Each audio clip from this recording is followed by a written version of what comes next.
श्रीनाथ जी, बच्चों के लिए क्या क्या सहन करना पड़ता है। ये बताऊं, जीरो पेन के खराटे कैसे सह गए। जीरो पेन बस करी।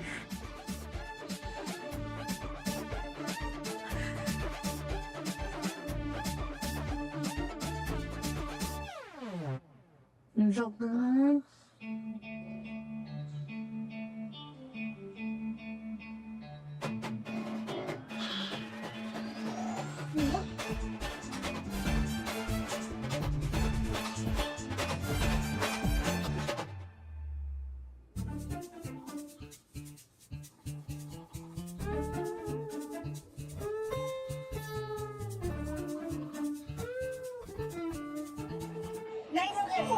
मेरा झूला नहीं दोगी, मेरा झूला नहीं दोगी, नहीं झूला नहीं दूंगी।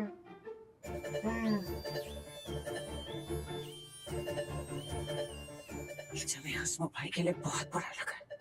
पता नहीं कितने सालों से लीला को झेल रहे हैं। आगे से हम हसमुख भाई को कुछ नहीं कहेंगे, बेचारे। वसुंधरा जी, पहले मेरे चूल्हे पे न चढ़ाए और मेरी दूरबीन पे न चढ़ाए। क्या प्रेम और अनुपमा की वजह से फंस जाएगी राही? सीरियल अनुपमा के आने वाले ट्रैक में अब देखना इंटरेस्टिंग रहने वाला है कि किस तरह से राही का झूठ और राही का ही सच किस तरह से आएगा दोनों के सामने। ऐसे ही लेटेस्ट अपडेट के लिए बने रहिए टेलीबूस्टर्स के साथ।